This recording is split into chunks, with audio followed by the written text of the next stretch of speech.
So in this video, we're going to be looking at the ambiguous case. It is also sometimes known as the Hinge theorem. Both of these names are actually really good for what this is. If you think about the word ambiguous, if something is ambiguous, it's unclear or there's a choice between two alternatives. So ambiguous, in the case of triangles, is we're not sure if there are 0, 1, or 2 triangles formed with the given information.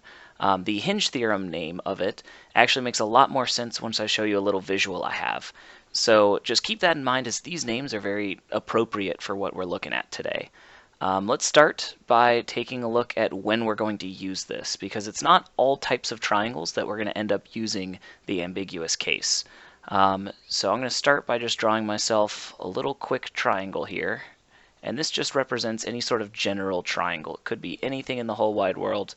I think I'm sketching it as an isosceles triangle, but just as a general triangle. And if we label it A, B, and C, then that means that this side length is little a, this side length is little b, and this side length is little c. So the ambiguous case happens when we have an SSA triangle. And that means we are given a side, another side, and then an angle. So this would be an SSA triangle, and that works as long as you're basically given that type of information. So it could be I'm given this angle, in which case I could be given this side and this side, or I could be given this side and this side. A lot of students have issues naming triangles and figuring out when those work. So another way of thinking about it is, if you've watched my previous videos, you know that I call this a side angle pair. So if you are given a side angle pair and you're given an additional side, then you're going to have to end up using the ambiguous case. So if you're given a side angle pair and an additional side, you're going to end up using this ambiguous case or Hinge theorem. And without further ado, let's start diving into what it actually is. So why does it happen? So here's a bunch of information, and you'll notice for all of them, the angle given is exactly the same. We are given a side angle pair, and we're given an additional side. So all of these are SSA triangles, which means the Hinge theorem does apply. The only difference between these triangles, you notice I said the angles are the same, and the what I call the loner side is all the same. But this guy right here changes for all of them. And these three different values will actually show us the different cases that show up for ambiguous case. I actually created something in GeoGebra. I'll put the link to this website below, but I've got a little sketch that we can do here, and I've already set it up so that the angle is about 55 degrees. It is kind of hard to get exactly here, but you can see it's about 55 degrees. I've already set up side length A to be 25 and side length B to be 34, which is what was given in our additional question, 55, 25, and 34. So you'll see here's my side length A, here's my side length B. So this is the triangle that's formed with that given information. They didn't specify what side length C is, so it's just an infinitely long line. And as long as I can connect this side length to this line, I have created a triangle. But as you swing it around, you'll notice it kind of looks like a door hinge, hence the name Hinge theorem, and this side will never ever ever touch my side length C, meaning that it's impossible for me to form a triangle. So with this given information, I actually have 0 triangles formed. It is impossible for this side length to ever touch this side length here to create that triangle. Otherwise, it's just an open shape. So we're going to go back here, and for our little notes, we're just going to say that there are 0 triangles formed. So now let's take a look at this. Again, we're going to keep the angle the same. We're going to keep the loner side the same, but this one right here, we're going to change to 37. So I'm going to go to my little tab here. I'm going to change it to 37. And you'll see this arm now got a lot longer. And now it's so long that it's actually able to touch this side. So I have myself a triangle formed, A, B, and C. Sorry, B is over here. So triangle A, B, C is formed here. This is our one triangle formed. Now, in a little bit, I'll come back to this, and I'll show you some weird case that some students notice. But this is a one triangle case. You'll see that this side length A is actually long enough to reach here, and I'll show you in a little bit why we know it's not two triangles. But this is a one triangle case, so I'm going to go ahead and label that as a one triangle formed.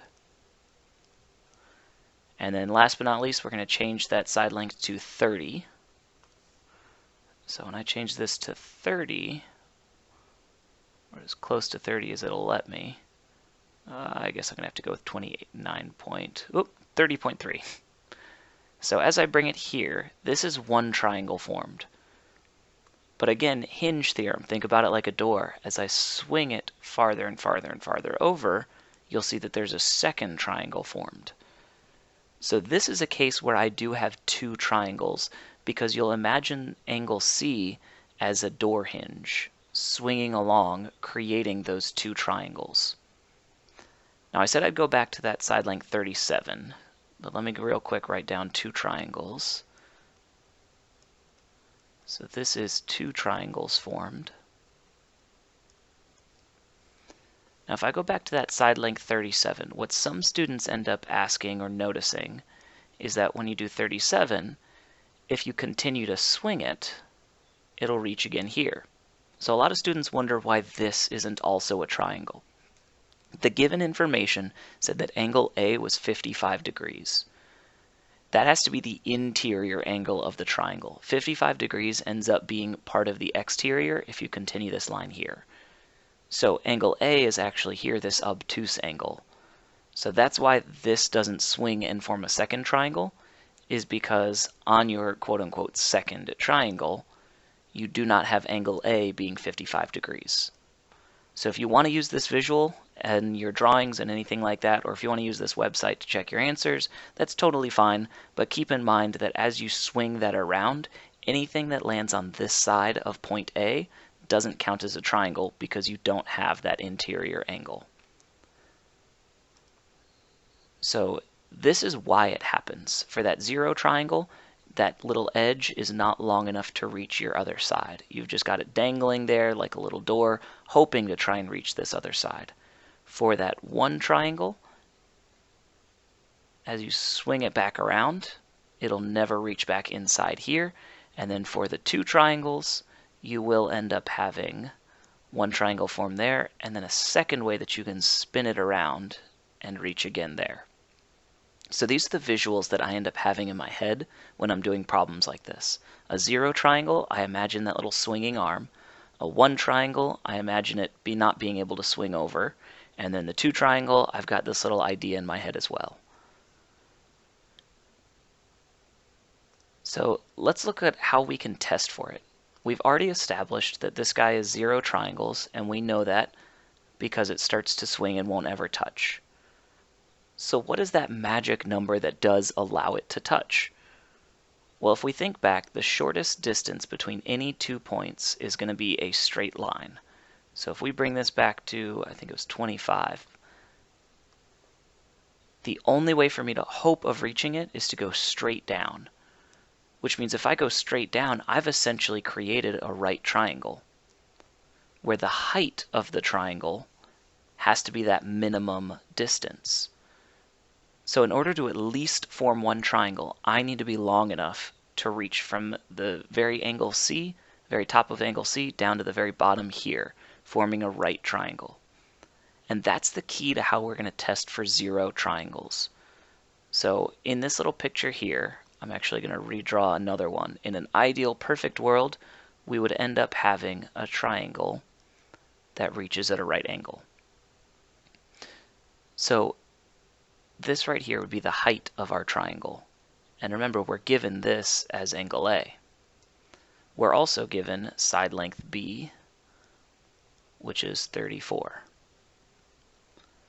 So if I want to figure out what the height is of this triangle, then I can use right triangle trig, specifically SOHCAHTOA. So which trig function would use the side length that is opposite angle A and is the hypotenuse? SOHCAHTOA says the sine of angle A is equal to opposite over hypotenuse. So the height of this triangle is b sine of a. And notice I've just been using the letters here. So this will work for any general triangle. Until I actually plug in these numbers, it's working for any triangle. So this is the magical height of that triangle. And now I'm going to go ahead and plug in those numbers so that it's specific to the problem I'm working on. So 34 times the sine of angle A, which is 55 degrees.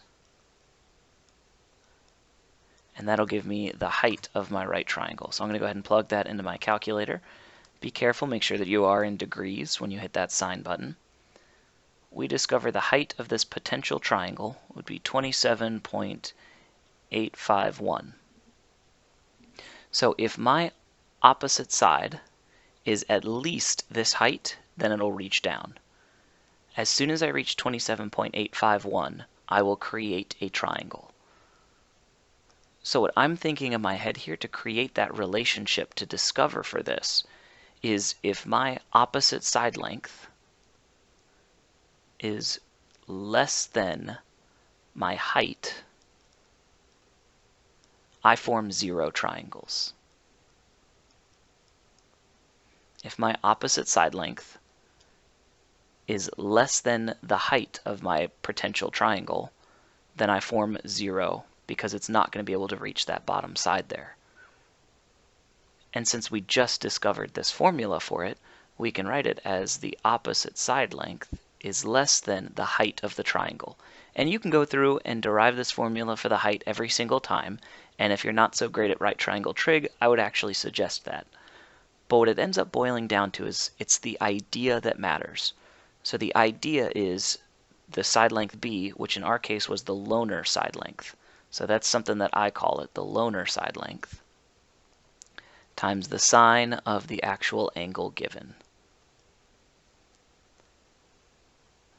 So if the opposite side length is less than the loner side times the sine of the angle, we have 0 triangles. This is our condition for that. And again, if you forget that, it is a very simple derivation to be able to find that height. All that you really need to remember is this picture right here. If this side length is too small, it will never reach the bottom, and that bottom is at 1 height away. So now if we look at this 1 triangle case, actually let's skip over to the 2 triangle case. So if we look at the 2 triangle case, we can extend this side length and look at where it stops being 2 triangles. So here we've got 1 triangle, so I'm going to make it a little bit shorter. Here we've got 1, here we've got 2. So now I'm kind of zeroing in to see what is making it be that value. So here's 1, here's, oop. So you'll notice at 34.5, I have 1 triangle again. It's 33.8. Let's see what happens. If I can scooch it down, there we go. 33.8. Technically, if you zoom in, you can see that there is a second triangle formed. So it seems like 34 is the magic number for here. And if you notice, that's what this side length B is. Because the idea is if side length A is the same length as side length B, it'll end up forming a straight line and not another triangle. So if you think about the limiting case as to what makes it not 2 triangles, then you can imagine what would create 1 triangle. So if we want to create 1 triangle, we know that our side length has to be greater than or equal to side length B. So as soon as we're slightly larger than side length B, I think the closest I can get is 34.3. I just went slightly over it. But here's where I form 1 triangle. Yes, this one counts. No, this one doesn't count, again, because of that interior angle.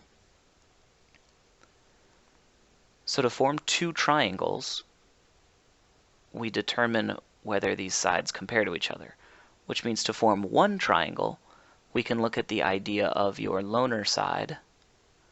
I'll make that a capital L, a little bit easier to see. The loner side versus the opposite side length.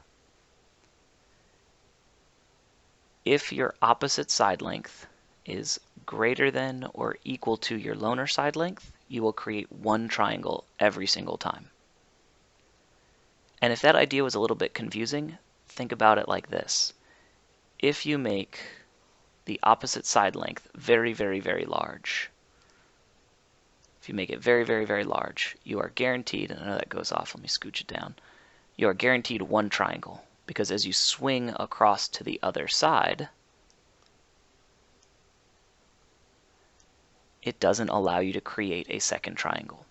So I like to imagine that this opposite side length is as large as humanly possible, and then shrink it down until it ends up creating that singular straight line when you've got the exact same value as your loner side length. So here's the condition. If your loner is less than or equal to opposite, you are at one triangle. There is an official inequality statement for this right here, for to find two triangles, but my thought process is if it's not one triangle and it's not 0 triangles, well then it has to be two triangles. And the inequality statement that you would build is actually that right there. So if it's not one triangle, then your loner side will be greater than your opposite, and you have to add an additional condition. Your opposite side length will be greater than the height. And you can actually combine this into one statement saying that your loner side will be greater than your opposite, which is greater than the height, which you could also write as loner times the sine of your angle.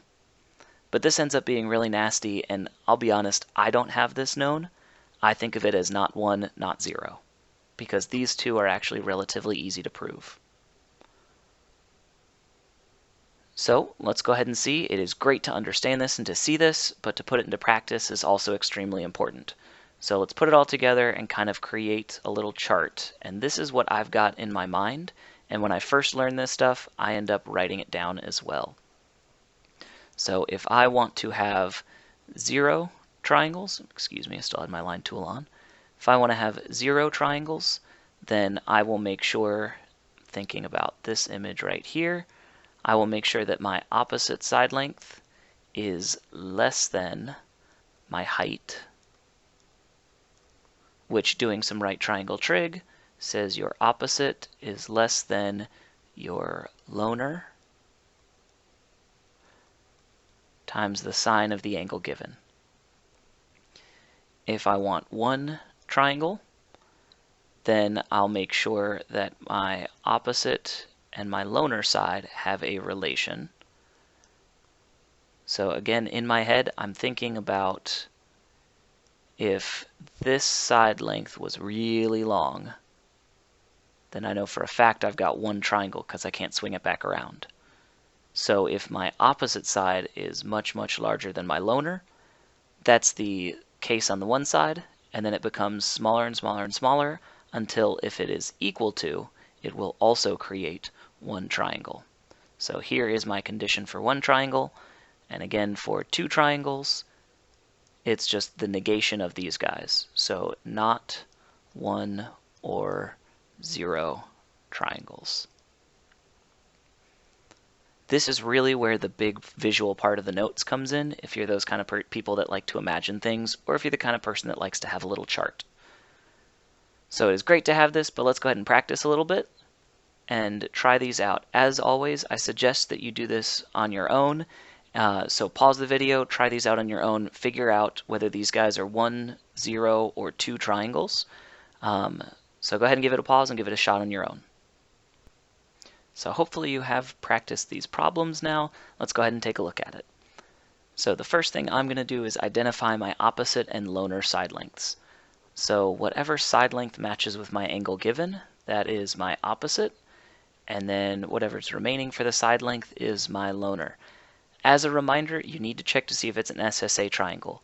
If I had been given 3 side lengths, I wouldn't even bother doing this because I know immediately that it creates one triangle. but I do have an SSA triangle, so I'm going to go ahead and test. Now, what's in my head is I ultimately want to try and make this take as little time as possible. I never want to waste time if I can avoid it. So looking at this chart, I can see that the easiest one to test for is this right here. Is the opposite side greater than or equal to the loner? So that is the first thing I always check. Is the opposite side length greater than or equal to the loner? 19 is greater than or equal to 20, so we're looking at one triangle. I can stop there. As soon as I prove it's one triangle, I'm done, and I can move on to the next problem. So let's go ahead and see if this one is just as easy. We've got opposite side lengths there, and then what's remaining is my loner side. So is my opposite greater than or equal to my loner? No, it is not, so I do not have zero triangles. Next, I imagine to myself the zero triangle case. I have zero triangles if my opposite side is less than my height, which is going to be loner times the sine of our angle given. So plugging this into the calculator, we get 8 is less than 7.313. This is a this is a false statement. So we are looking at not 0, we're looking at not 1, which means we are left with 2 triangles. Looking at the next one, again make sure that you identify your opposite side lengths and your loner side lengths. So first thing to check is opposite greater than or equal to loner. That is not a true statement, so we're not even going to bother continuing with this. The next thing that I'll look at is to find out if I have zero triangles. So again, imagining my little side length is opposite less than my height, which is loner times the sine of the angle given. Punching that into the calculator, 9 times the sine of 58. We have 8 is less than 7.632. Again, this is a false statement. So again, we're looking at 2 triangles. Coming up on these last two, let's go ahead and identify. This time, I switched it up on you a little bit. If you did these on your own, hopefully you were labeling your opposite and your loner. So it will not always be given in the form of angle opposite loner. You got to be careful and make sure that you're paying attention to those. So first thing to check is it one triangle? Is our opposite side 5.5 greater than or equal to our loner? Answer again is no. So we look at the zero triangle case. Is our opposite side less than our height, which is 7 times the sine of 55 degrees. 7 times the sine of 55 degrees. So is 5.5 less than 5.734? This is a true statement, so we're looking at zero triangles. Last but not least, we've got our angle and our opposite side, followed by our loner side. So asking ourselves, is our opposite side 18 less than greater than or equal to our loner side, which is 18? Keep in mind this is or equal to. So yes, this statement is true, and we're looking at one triangle.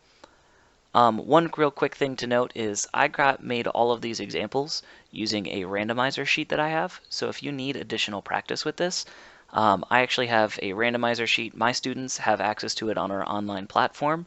If you would like access to it, feel free to send me a message on YouTube or leave a comment, and I will try and get that to you. If you're interested in what it looks like, here is what it looks like. I actually have an SSA sheet, so you can create a random triangle, and when you scroll down, it'll tell you that there's no triangle formed. As you cycle through these random, it'll say one triangle form. It'll solve it for you and give you the area. It does randomly give those to you. If you just need general practice with triangles, I've got a display sheet here that will display random. So you see you've got all three sides given here. When you scroll down, it tells you which law to use, it gives you the answer, and it gives you the area. So it does cycle through many different types of triangles, telling you which law to use, and then all those answers there. If you do get an SSA triangle, let's skip through and see if we can find one real quick. If you are given an SSA triangle, when you scroll down, it'll tell you how many triangles are formed, and it'll give you the answer for the first triangle and the second triangle if applicable. So again, if you want access to that, my students have it on our online platform. If you would like it, just send me a message or leave me a comment and I'll try and get that to you. Have a wonderful day.